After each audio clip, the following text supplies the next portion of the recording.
This video is brought to you by Ageless Geeks.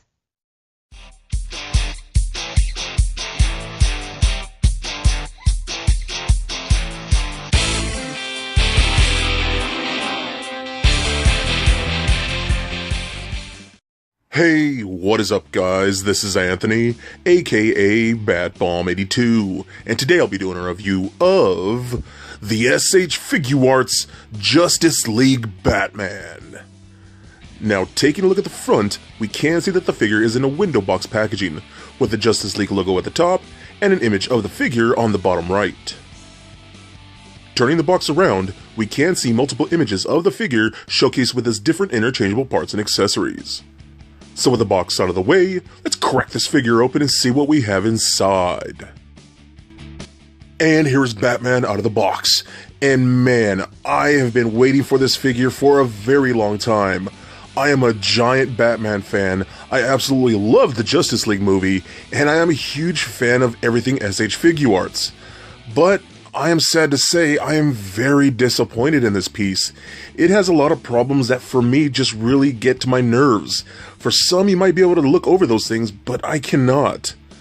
But before we take a closer look at the figure, let's take a look at the accessories. So Batman comes with an okay amount of accessories.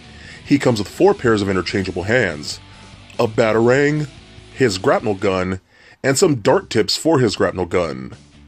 So with the accessories out of the way, let's take a closer look at Batman. Alright guys, now let's take a closer look at Batman here. Now, as you all know who follow my channel, I am a die-hard Batman fan. And I've actually been looking forward to this figure quite a bit because I'm a big fan of SH Figuarts, and I love their Batman figures. And I do like this figure quite a bit, but I'm going to be very honest, he has a ton of problems that really kind of get on my nerves. It's those problems that we really shouldn't be having in this day and age with figures like this. So I think one thing I will say, when I first bought this figure, he was actually already broken in the packaging. His ball peg in the center in his stomach area was actually snapped in half, and it kind of looked like it was like almost glued back together, which was really weird. And I've actually heard that other people have had that same problem, so you might want to be very careful when you're picking these guys up. Just gently take them out of the packaging and just see, because like I said, the peg in my torso was cracked already inside the package, and right when I pulled him out, he just split in half, and it was really, really weird. So that was my first problem. I had to return him and then got a new figure, and this one is in a lot better condition because clearly it's not broken. So very, very cool. I do like the sculpt of the figure. I think it looks very good. I love the design of this. There actually is a slight dry brushing on here, or a wash on here, to bring out the sculpt quite a bit. I think the boots look nice. The muscle structure all looks really good. I love the gauntlets. I think those came out very well. I love the color used on here. It's almost like that, how I say, like a bronzes, really faded gold, same thing as the belt, so the spikes have that right there too. I personally love the thicker bat logo. I know a lot of people don't like that, but for me, I do. One thing I will say, the head sculpt looks decent for what it is. It doesn't really scream Ben Affleck to me, but what I don't like, and you might not be able to tell on camera, but the face, the mouthpiece itself is a little too glossy, because it's almost the same glossiness as the cowl itself, which it really makes it look a little too plasticky. Again, I don't know how well it's picking up on camera, but I've noticed that right away, and that's a real downer, because it looks a little too fake. Because when you have a character like this, which just had an amazing head sculpt, this Harley Quinn, and then you come over here and it just seems like they went backwards with that. That really gets on my nerves, because I don't really like that. Same thing with the Deadshot, had a really good head sculpt. This one just has an okay head sculpt. So yeah, that's really disappointing too.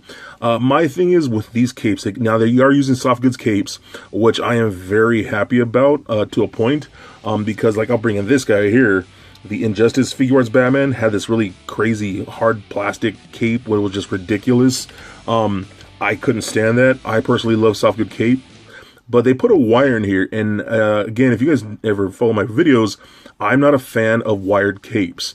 Now, that's not necessarily a problem with me. Like, I'm not gonna be like, oh my god, a wired cape, that's dumb. But the cape itself, it looks good. I love the hemming right here. I don't know why they don't have like an actual Batwing shaped cape. That's kind of dumb to me too. And the way it's shaped is kind of ridiculous. Honestly, it looks like I don't know, it looks like a paper airplane shape to me for some reason, or a kite or something. I don't like that at all. It is ridiculously long, and because of those wires in there, it doesn't drape properly. And the wire itself, excuse me, is a flat type of wire instead of just like a straight up, like a little, how do I say this, like just a strip of wire. This seems like a flattened type of straight up, I don't know how to describe it, but it's just flattened, so it doesn't really allow for a lot of shaping to it. You can really only kind of curve it up and down like that. You can't really get it to go outwards and stuff like that, and you kind of can. You have to maneuver it a little bit, but it's just the wrong type of wiring in this type of cape, and again, that's very disappointing as well. So, again, I don't know what, maybe it's just me. Maybe a lot of you guys won't notice these things and won't care, but I do. You know, I'm playing with them around and whatnot. So I'm just very disappointed in a lot of stuff. So one of the things I am very disappointed in too, he has no interchangeable head sculpts. That's not cool. For the prices we pay for these type of import figures and whatnot, and again, especially with it coming from a figure like this, was just so amazing. And they give us a Batman figure, which is my favorite character, and they're doing less. That's not how it's supposed to be. The hands, we do get interchangeable hands that you've seen. They are on your standard peg.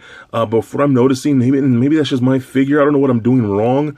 But like, they're kind of a pain in the butt to put on because that peg just does not want to stay. And because the plastic is a little rigid, it doesn't quite adhere. And you could do it. It's not insane, but it's by no means as easy as it should be, like most Figuarts figures. So again, that's another thing that's just really disappointing. We do get a Batarang. That's pretty cool. It looks very nicely sculpted in a nice silver. You can hold it in a Batarang holding hand just like that, so that's very nice. We also did get his grapple gun. Again, that's very nicely sculpted and painted too. If I get my camera to focus right there, that's very cool. But what's odd, this little piece right there, the little clip where the little darts go, that's removable for some reason. And then we get this to replace it, to make it look like it actually has darts in there. If I can get that on there, if I'm just not doing this right. And these are very, very tiny pieces, so you want to be very careful. So now it looks like it actually has the darts on there. I mean, that's not necessarily a bad thing. It's more like, why did they bother to do that? You know what I mean? I'd rather have an extra Batarang or an actual dart you can actually put in the tip of the gun, kind of like Mezco did with theirs. I don't know why they just interchanged that little side piece right there, which is just, again, odd to me and really odd choice. It's not necessarily a bad thing. It's just like, why? So you can hold that in his little trigger finger hand like that. That's very nicely done too. I do like that. I'll definitely be posing him on my shelf like that with that. So that works out pretty good. So take that off. And now we're going to take a look at articulation, because again, I do have some problems with this articulation. So the head is on a ball joint along with the neck, so it rolls around very, very nice. Does turn left and right, looks up, kind of far, down, not so much really. And again, with a double ball peg in the neck and the head, we shouldn't have those problems. So head pivot, side to side, works pretty decent. Arms can go full 360, out about that far. We do get a butterfly joint in there like that. You can see how that works, and it actually works out very, very nice. We get a swivel at that ball peg. We do not get a bicep swivel, which is, again, disappointing because it swivels up in that ball peg. Now, that might not be a problem to some people, but like, if I want to put my arm forward and then rotate his forearm more across his chest, I can't do that because there's no bicep swivel. It only swivels up at the shoulder, so you can only really get about that much, and that's not a good amount of range, to be honest with you. So again, ridiculous. We do get a double jointed elbow. It looks pretty decently. Swivel at the wrist as well as hinge at the wrist. We get a double ball peg in the center of the torso right here, and the abs go into the crotch and into the chest. So that rolls around very nice. Does turn left and right, pivot side to side, crunch forward like practically nothing, back a little bit. Hip joints that kick forward, kinda. The way this is designed is just ridiculous, man. So it kicks forward, but it kicks forward and out. You cannot kick straight out in front of you, which is insanely not cool. You can pull down on this a bit to kick a little more high out, but as you can see, he kind of kicks outwards instead of just straight forward like I want, and you can't really do that all that well. You can kind of do this, but you kind of maneuver the crotch area. Again, that's just, that shouldn't be happening. I don't know what happened. We get hip joints, or can kick out that far, so it splits about that much. Rotate in that ball peg up there. Double jointed knees that work very nice. So you get a hinge at the ankle. I was going to put the toe up and down, swivel, and a decent ankle rocker. So again, I really do, I don't know, maybe I'm just saying I like this figure because it's a Batman figure. And I was actually a really big fan of the Justice League movie. I don't understand why people are actually complaining. I genuinely love that film. I thought it was awesome. But this figure, to be honest, is, man, very disappointing. And I'm not going to go as far as to say I hate it and I think it's garbage and I think you shouldn't pick it up. I actually think you should pick it up to see how you feel about it, because it does have a lot of good qualities to it. I think, for the most part, the articulation is pretty awesome. I think the sculpt is great and whatnot, and he has decent accessories. But for those little things, like I said, because we've had such good figures beforehand, we shouldn't have these problems. And actually, one thing I'll show you real quick, his height is ridiculous. And you'll see a little more better in comparison pics. So if you can see that, and I'm going to bring in Harley right here to where they're at the same height. Okay, you can see that.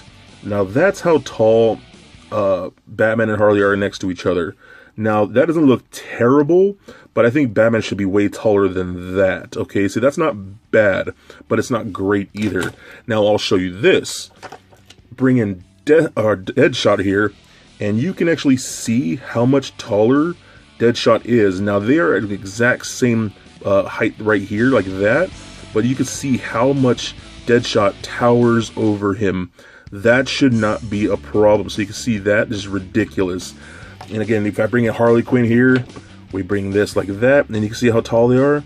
That's the exact same height right there. Look at that. She's almost as tall as him, which should not be an issue. So again, oh my god, it's really disappointing because I love SH Figuarts. I love Batman, and it is a decent figure. But when you really look at the details, it's so disappointing. It hurts my heart to say that. But if you do like this look and whatnot, it is a decent figure and one of the better ones out there. Sad to say. So in that case, it might be a just get, but I could honestly see why people would want to pass this up. So for a quick size comparison, here he is sitting next to a Marvel Legends Captain America figure, as well as a DCUC Batman figure. And for your Figuarts comparison, here he is sitting next to the Christian Bale Batman and Injustice Batman. And for your Batfleck comparison, here he is sitting next to the Mezco 112 Collective and the Mattel versions. And just for fun, here he is standing next to Little Lego Bat Bomb. So there it is, guys, my review of the SH Figuarts Justice League Batman. Now overall, I do think this is an okay figure. In my opinion, there are quite a bit of problems, but if you can really look past a lot of those things and don't really mind those things that I had a problem with, then I think you'll absolutely love this figure. He does have a great sculpt and paint, and the articulation is pretty decent for what it is. But if you do have the same problems that I did, then you will definitely hate this piece, and it is probably a must-pass for you. So for great deals, head over to agelessgeeks.com for awesome action figures like this and all the things you love. So please comment, like, and subscribe. Stay nerdy, my friends. Peace.